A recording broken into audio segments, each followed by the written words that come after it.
Hello fellow survivors, and welcome to a Campfire Chat with me, Zach. It's been a little while, but we've had a dev diary come out, and it's quite a large one, and there's a lot to talk about.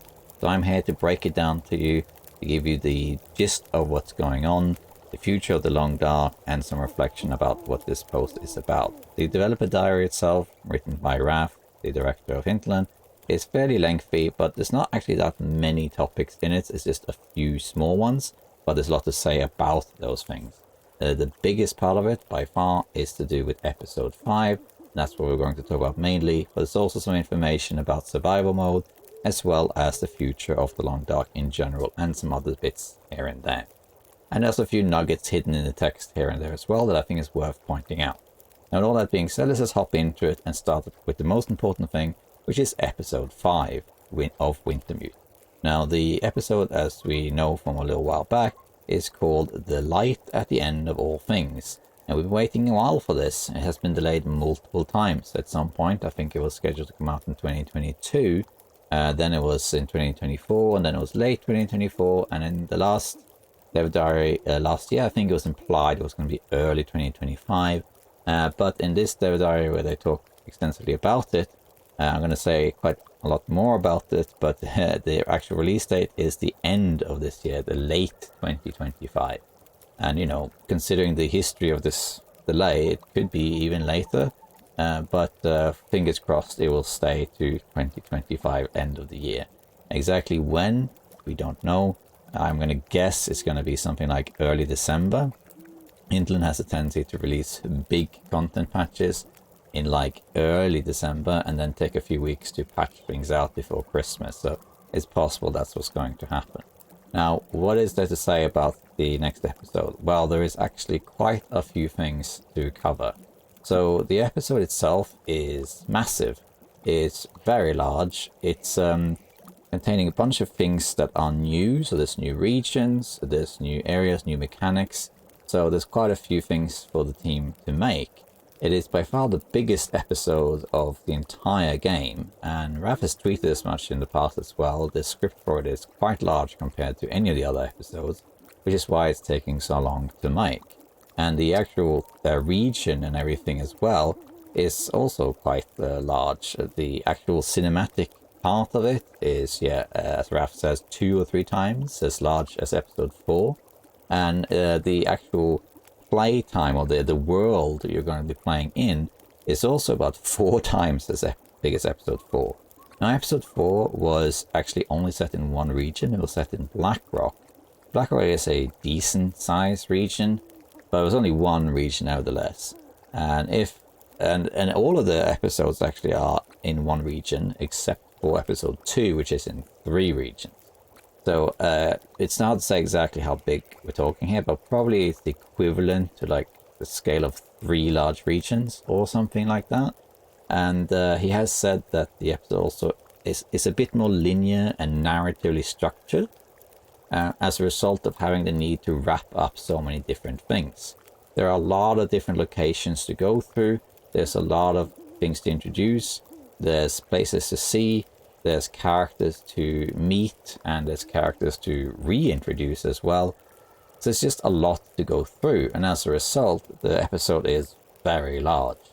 And that's why it's taking so long to make. It will also tie in a little bit to the tales you can do in survival mode, although I get the impression it's not central, but it does tie into it. It will also explain the Aurora and some context around that. And it's going to wrap up the whole story, pretty much. Now, in the episode, you will be playing as both Will and Astrid. In the dev diary, it actually says Mackenzie and Astrid. I'm not sure if that's a typo, but yeah, you'll be playing as Will and Astrid. Unlike the other episodes where you played as one or the other. You'll meet some characters from previous episodes too, and it's basically going to wrap up the whole story. So, in the last episode, episode 4, if you haven't played it yet, I mean, you should play it now. It's if you don't have it, you can buy it separately. If you had the game before the DLC, you already have it.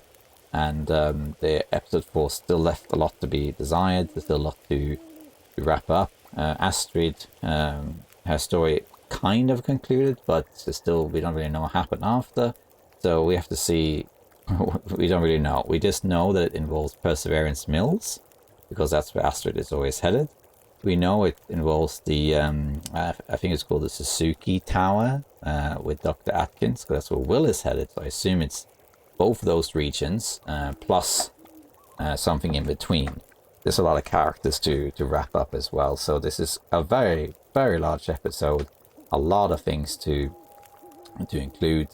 It sounds really like it could easily have been 2 episodes, but it's the end of the game, the end of the story, and therefore they want to make sure that they wrap it up properly and give a really good quality product. So because of that, they're pushing the whole team pretty much to do this. And actually, most of the Hinterland team now is prioritizing episode 5. There's a small team working on Black Frost, and there is also a update coming in a couple months to The Long Dark, which I'll talk about in a minute. But once that's done, everyone is just working on episode 5 to make sure that comes out. So the plan is to bring the episode out at the end of the year in 2025. So we're looking at probably at least 6 months until it's out. And it looks like it's going to be a really big one. There's going to be a lot to do. And Raphs says that it's going to be a bit more linear and narratively structured because there's so much to go through. And the reason that there's a lot of reasons for that. That's just because there's a lot of things to say, right? There's a lot of stuff to talk about with regards to Will, to Astrid, to the case that Will is carrying, Perseverance Mill, Maphis, the Aurora, the observatory, and all this. There's a lot of things that needs to be wrapped up, and as a result they're going to make the story a bit more linear and more narratively driven to make sure everything is taken care of. That makes kind of sense. And because you're playing both characters, I think it's quite likely then that you might play, say, as Will in one region, and then he will do certain things story-wise in that region, and then he finishes that region, you transition to Astrid, she does something in that region, she finishes, you go back to Will in another region, and so on and so forth. So I wouldn't be too surprised it's one of those episodes that are in segments, where, say, Will might leave a region, but then he doesn't come back to it at the end of the episode, or that sort of thing.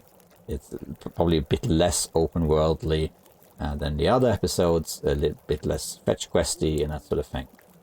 There's actually a lot to say about the episodes and Wintermute and the narrative in them. I'm not going to go too much into it, but if you're interested in Raphs, the director's vision for Wintermute, there are quite a lot of resources outside of the Dev Diaries you could look at. There is one really good one, which is from a conference he went to in 2018, the GDC, where he had an hour-long talk about The Long Dark and the story mode involved in it. And what he talks about in this conference is to do with the dissonance between player narratives and the authored narratives, because the thing with The Long Dark was that they always initially had in mind to have a story released in the world of The Long Dark, but then they released sandbox mode, which became survival mode, and that became extremely popular really fast, to the extent that it allowed people to make their own stories inside of survival mode, and that in effect caused some trouble with the authored narrative, because you had 2 different games effectively to run at the same time now. I can't really justify summarize the whole presentation Raph does, an hour-long presentation, in just a few sentences. I can't really do that justice. But if you're interested in it, it's a really good presentation, and he really summarizes a lot that the Long Dark really is a twofold narrative structure, where the player encounters a bunch of moments and events that are player-driven and created as a result of the mechanics of the game, and then the authored story, which is Wintermute, is completely different and might have separate mechanics as well, and they are not necessarily equal, and are kind of hard to balance as well. And because of this, when you have things like Wintermute in episode 5, this is an opportunity to create a narrative written by an authority or a hierarchy, where there is an intention behind the world, and has to be really good, because the thing with The Long Dark is that people, when they play survival mode, people make their own stories, and people are really invested in those stories. Your journey through the Long Dark and journey through the winter, and the encounters you make, and the near-death experience you have, makes a story for yourself. It's your own narrative journey in survival mode, and people get really invested in it, and they really enjoy it. It may or may not be intentional, but you are making your own story, your own narrative when you play survival mode. And because of that, the Long Dark is in a unique position where a non-narrative mode like survival mode actually creates a lot of narrative for the player by themselves as their own engineer. And that means that when you then release an authored narrative like the Wintermute, there is a lot of pressure to make sure that that story is really good, because people will ultimately compare it to their own stories in survival mode. Do you see what I mean? That might sound very academic, but remember, I am an academic, and this presentation was also an academic conference. But that's basically the whole thing. If you're interested more about this, you should watch the presentation. It's very good. But that means that there's a lot of pressure to make episode 5 really high quality. And that's what they're aiming for. That's why it's taking so long. And that's why it's getting delayed again and again and again. But for now, the episode 5 is scheduled to be released in late 2024. Pretty much everyone, or the vast majority of Hinterland, is working on it. So it's not something that's on the back burner, it is the main priority. Before we wrap up with episode 5, we'll just look at one more thing, because they also released some screenshots to do episode 5. These are clearly concept art, so there's not that much to say about them. You have to speculate, but they're quite neat looking. The first one is a cabin. It's just labeled as balcony view.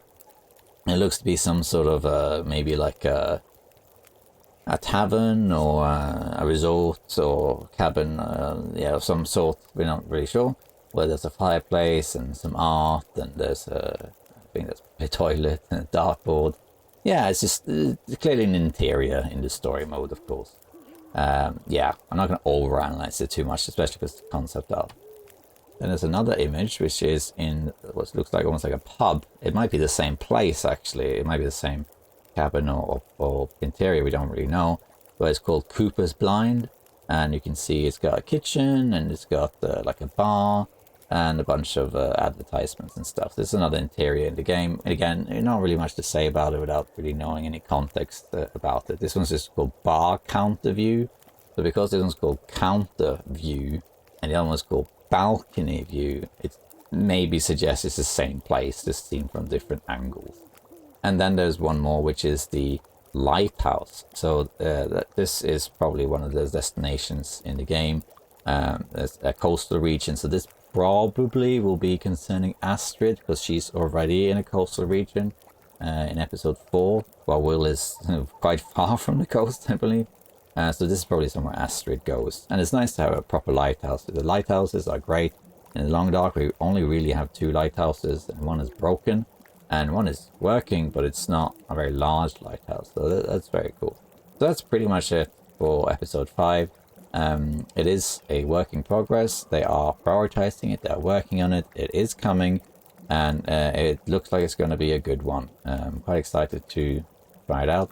And side note, I am hoping to do a playthrough of episode 1, 2, 3, and 4 prior to episode 5's release, if I have the time. Let me know if you'd like to see that. I have always been planning on doing that. It's just I haven't gotten around to doing it, but I hope to do that. Okay. Now, there's a few other things coming to the Long Dark, and it's kind of hard to know which order to talk about this, but there are certain elements going on in the Long Dark right now to do with the trader and food and cooking. So there's some things that need to be talked about in terms of patching and content for the Long Dark and the future. So we're just going to hop in and do some of those one at a time. First, we're going to talk about the visual enhancement patch that is coming. So there is a visual enhancement patch that's on its way to the Long Dark. They've talked about this for quite some time, and it's basically that they are improving the visual aspect of the game a little bit. This is only aimed at high-end platforms, so we're talking mostly PCs and like PlayStation 5 and that sort of thing. They released a video about this, and it looked quite good, but I have to be honest, when I first saw it, I was like, yeah, and I wasn't too bothered about it because Long Dark already looks really good, and I wasn't too bothered about minor improvements. However, the visual enhancements also adds a bunch of world building, which is quite cool. For example, there's avalanches that can trigger in the distance, which is really neat. There's things like snow falling off surfaces and that sort of thing. Little snow and wind on the ice. So there's a lot of these little smaller visual elements that are going to be added to the game that I think it adds a lot of immersion. So I actually really like that. And so that's going to be really good. I look forward to that part of this patch. So that's the visual enhancement. That's technically not part of the DLC or Tales structure. That was just something that did separately. And this is coming very soon. It's actually coming to the game at the end of May is the plan, and then console about a month later. So this is coming very soon. So just in a month or so, we will have this visual enhancement patch. And isn't that amazing? Now, there are also a couple of other things we need to talk about with regards to the actual game. There was recently a hotfix, hotfix 3, which fixed a bunch of stuff in the game. I was going to make a video about it, but I never got around to finishing it. If you're still interested in it, let me know. I can still make it. It's just that it's kind of old news now. But there are some things that were changed in the game that were quite big with that patch. And there was also some things that were changed that were kind of strange. And I was going to point those out, but I didn't get around to it. But if you're still interested, let me know and I can make that video. But one thing that that patch didn't fix, that a lot of people talked about, was the ruined items cooking. So in the game currently, you can't cook recipes with items that are ruined. So this happened when Broken Silence was released in December of 2024. And everyone just assumed it was a bug. Everyone just assumed it was a bug. And everyone's like, when are you going to fix this? When are you fixing the cooking bug? We can't cook with our ruined food. And a lot of people, of course, have been hoarding things like potatoes for, hundreds of days in the game. They're all ruined and now they can't cook with it. So they're getting a bit annoyed. Then it turned out when Hotfix 3 came out, people asked to clarify this. And it turned out that this was an intentional choice. This was added by design. So it was actually Intland's intention that you can no longer cook with ruined items. And this is elaborated on in this dev diary, where this was an intentional change because they felt it was more in line with the philosophy of the game in general. For example, you can't use ruined gears, you can't use ruined clothing. So the intention was then you can't use ruined food either. Now there's two problems with this that a lot of people have already pointed out. One is that, well, you can still eat and cook ruined food. Like if I put a ruined bear meat on the fire, I can still cook it and then I can eat it. So that doesn't really align with this. You can also have cooked meat that's completely ruined, or any ruined food really, and you can still eat it. And if you have cooking level 5, you are immune to food poisoning and parasites, so you can just eat it normally. And that's been around the game for ages, so that's kind of like a core mechanic at this point. So it's kind of odd that they would then say you can't cook with ruined items, but you can't cook with ruined food in recipes, but you can eat ruined food, which is kind of strange. I think if you remove one, you should also remove the other. Now, just a side note, that is the case in Misery. In Misery, because of one of the afflictions, the cooking level 5 basically goes out the window, so you can still technically eat ruined food on Misery, but you will get food poisoning doing so. So there is that. But in the other survival modes, that it doesn't apply. So let me know what you think about that. Do you think that they should then also change it so that we can't cook ruined meat and eat ruined meat? If they did do that, it would have drastic consequences on long-term runs. But in the end of the day, it wouldn't have a major impact. People would manage anyway, but it's something interesting to think about, of course. Now, in order to... The other thing that was the problem with this is that they didn't announce this change. Now, there's been quite a few changes throughout the years in the game that was not announced. It was stealthed into the game via patching. A famous one is in episode 4, when they released that they changed it so you can climb ropes with a torch, but before you couldn't do that.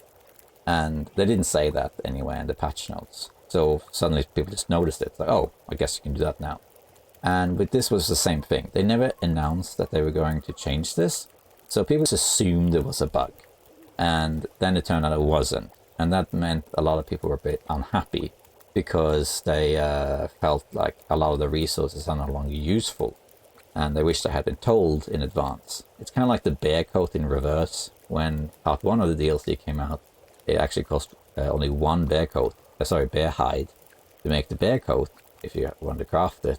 But a year and a half later, that was patched, turned out to be a bug, but that wasn't really clear. This is kind of the opposite of that.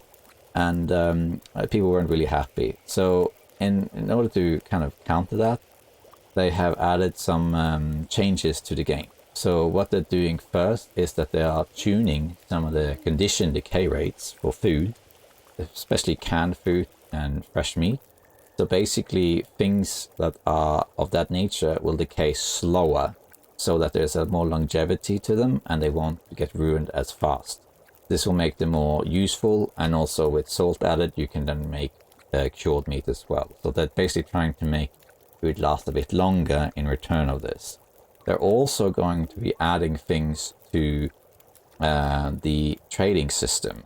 So the trader already sells a few things like canned pineapple and that sort of stuff. They're now going to do it so that the Sutherland, the trader, will also send or sell you things related to recipes like canned peaches. And canned peaches is used in some recipes, and you can now get that through Sutherland. So if you now have ruined items, then as a result of this, you can get new ones through him. The big question is, will he also sell you carrots and potatoes? If he does, then yeah, this problem is basically resolved. If not, then there will be people who have long runs where all of these items are ruined. Me personally, I'm not too bothered about it, but that's just me, because I almost never cook with the recipes, like almost never. They are really good, they're very powerful, but I just don't need them. They are very rarely used. I sometimes carry some as a backup or carry capacity, that sort of thing, but ultimately I find them very strong, but not particularly necessary. So for me, this particular event has gone pretty much just past, and I haven't been too bothered about it, but I do understand people's concern, especially because they're sitting on tons of potatoes, they're all ruined, and they can't use them. Now this update with the trader is coming soon. It's going to come together with the visual enhancement patch. So when they release the visual enhancements, they will also release a patch that will change the trader, so you can get some of these items to be used in cooking as well. So that is the aim, to fix that issue. So yeah, that's a lot to say about that little thing. Okay. Next up we have just a reflection on the Tales. So the Tales for the Far Territory is now complete. With release of Broken Silence in December last year, they finished the entire DLC and all of the free updates along with it, which has been great. Looking back on it, they did a great job. There's a lot of great content in the Tales from the Far Territory. The free updates were also amazing, so if you didn't get the DLC, you got a much better game now than what was 2 years ago. And the DLC itself also is fantastic. I gotta reiterate, if you don't have the DLC, you should buy it. It's really, really good. It adds so much to the game. You get new regions, new mechanics, new items. There's so much you get from it. It's absolutely worth getting it. It really enhances the game. So I think they did a fantastic job with that. It did take longer to release than they planned, and there were some hiccups here and there, but at the end of the day, the tale was a great success. It was really fun, and it added a lot to the game. So yeah, that was really good. Now, just to be clear, technically speaking, it's not entirely complete, because there were some things they talked about that have not been added to the game, and some of them I'm not clear about what happened, and some I am clear about. For example, when they announced the Tales from the Far Territory, they also said that they would enhance fire starting, but that hasn't happened, and I can't find any information about it either, so I'm guessing this is something that has got scrapped. To be honest, it doesn't really need changing either. I think it works fine the way it is. So I'm not too bothered about it. The only thing I would really change with fire starting is that I wish you could put tinder in as fuel. That's the only thing I wish they could change. Other than that, it's fine. They also haven't released Hunted Path 3, which there was also in the roadmap, but they did address that this is coming. So Hunted Path 3 is on its way, and that will be coming later. So that's on its way. They haven't forgotten about it. They did also at some point mention a dark room, which was scrapped, but they addressed that a little while back, saying that the camera system they integrated in the end didn't really require having a dark room, so they just scrapped that. But other than those things, and a couple smaller things I'll mention in a bit, the Tales is done. There aren't any more updates to it, other than some smaller follow-ups and the Hunted Path 3 and stuff like that. And it was a great expansion. I wish there was more of it, but with Black Frost coming, I'm not sure if that's necessary. But yeah, again, if you don't have the DLC, I do recommend buying it. It's totally value for money. I mean, even if you pay it full price, it's often on sale, but even if it's not, I mean, you get so much content for it. If possible, I will try and do a giveaway about some expansion passes one day, but I can't tell you when that is. But I'll keep stay tuned on my posts if that happens. Okay, then there is another issue we should talk about, which is the future of the Long Dark and the end of the series and Black Frost, and that sort of thing. Because with the release of episode 5, effectively the Long Dark has come to an end. They consider the release of episode 5 and the end of Wintermute as, quote, the end of the Long Dark. So what does that mean for the game? Now, that does not mean they are not going to update the Long Dark anymore. It just means that once episode 5 has been released, they feel like they have basically fulfilled their promise, and now they have achieved what they wanted to do with the game. So then the question is, what happens next? Well, as I said, there are a few changes coming already. For example, like I said, Hunted Path 3 has not been added yet, and they are going to add that, but they are going to add that after episode 5. So basically there's a timeline here. I'll just reiterate that now quickly. The timeline basically is as follows.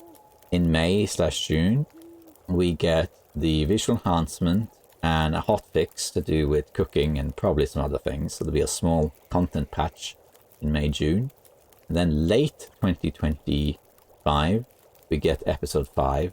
Then after episode 5, somewhere in 2026, we get Hunted Path 3, as well as mod support and a content patch. They said there is a content patch coming, which they will add, but they haven't scheduled yet. And then Black Frost is scheduled about a year after episode 5, so that's like end of 2026.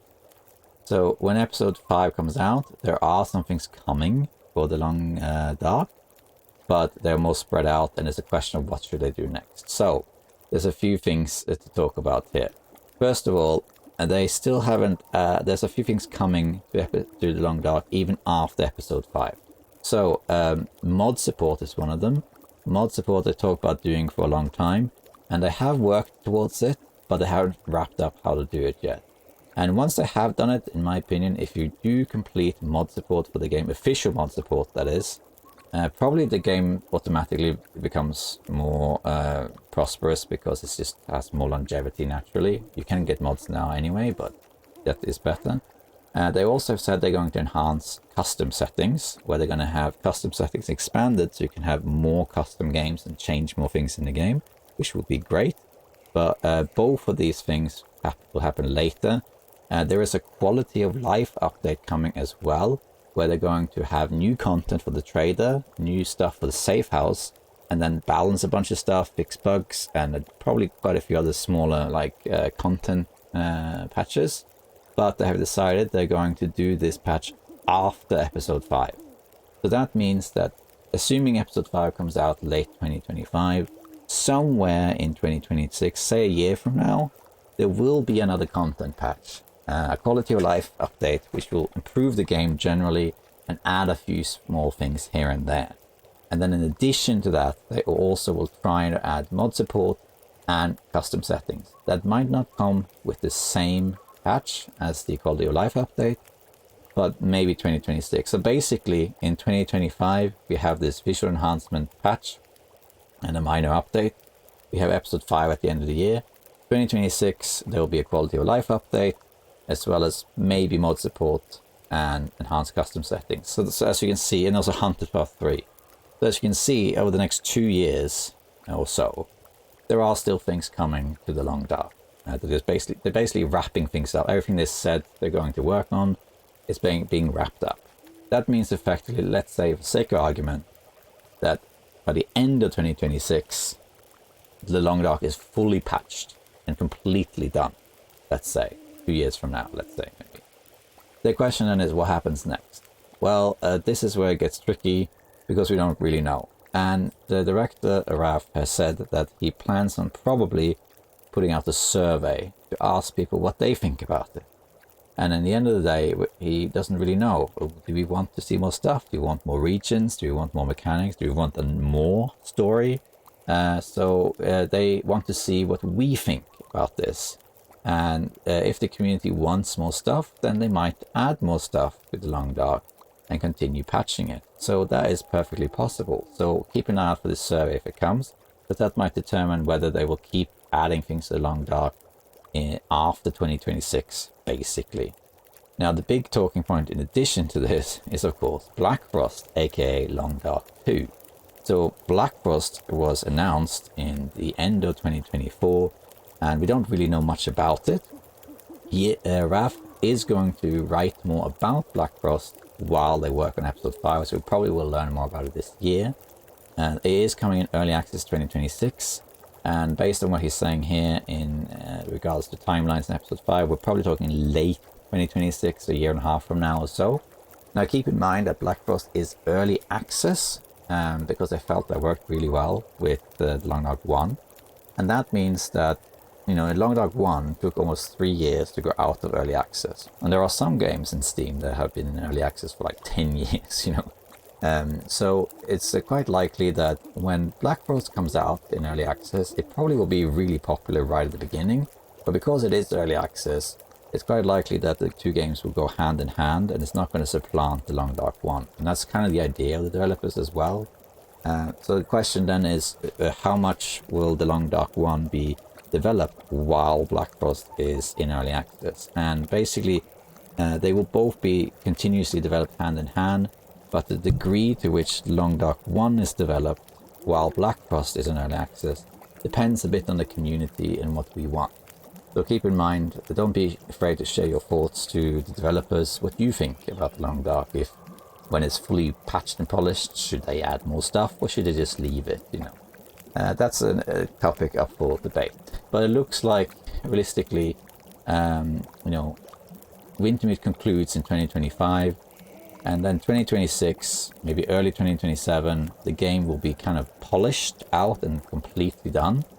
And then it's a question of what happens afterwards. I think realistically they'll do little things here and there, and they'll add little bugs. I mean Half-Life was patched 20 years later, you know, so you never know. But that's a bit up in the air. So that's the future of the Long Dark. There will be content and patches for the next, let's round it up and say for the next 2 years at least, and then the game is basically done and polished. But they might still add more things to it, and then it will go hand in hand with Black Frost. Because one of the things he also talks about in the dev diary is that it's not a good idea strategically to wrap up the Long Dark completely and then transition to Black Frost, because then you don't have an incentive to reinvest in the Long Dark while it's going on. So it's in their interest to continue working on the Long Dark 1 while Black Frost is in early access, because then they have kind of like 2 games to attract players to. Which is a revenue question as well, at the same time. So there is nothing to indicate that once Black Frost comes into early access in late 2026, there's nothing to indicate that the Long Dark will stop development. It's just probably will slow down, is all. And that is pretty much the entire dev diary. As you can see, there weren't that many points, but there was a lot to say about all those points. And there were some other things as well. I'm not going to go too much into it, but for example, there was a consistent crashes on Switch, which now has been fixed or will be fixed. And there's some other smaller things as well in the dev diary that I don't think it's really worth going into. But that's basically the gist of it. So to summarize, episode 5 is coming out late 2025. We get visual enhancements and a hotfix in a month or so in May, June. We get a quality of life update somewhere in 2026. And we get Black Frost early access late 2026. That's basically the idea. And then there will be some updates in the future about Black Frost as well. There'll be some more content updates and patches or working on Long Dark in the future. And of course, there'll be a bit up in the air, like probably a survey or something to see what's going to happen with the Long Dark one long term. I think that's something we could talk more about in a separate video. What is the actual long term future of the Long Dark? But I think that even if they stop patching it altogether, it would still be a fantastic game for many years, even with Black Frost. Which one becomes the most popular is impossible to say, but I don't think Long Dark 1 is going to ever cease in popularity, not for a long time. If Black Frost turns into an amazing game, it might cause a lot of migration to that game. But that's not going to happen right away because of early access. So we're talking quite a few years down the line here. But I think the Long Dark 1 has quite a few years left in it before people get bored of it. If they ever do. I mean, I don't get bored of it ever. And I've said it before many times. I think the Long Dark is kind of perfect the way it is, even before the DLC. So, yeah, I think it's fantastic. Okay, that's it for the Dev Diary. Hope you enjoyed your coffee if you had one listening to this. And thank you for listening. Let me know what you think about all of this. And I will see you in the future of the Long Dark. Thank you for listening.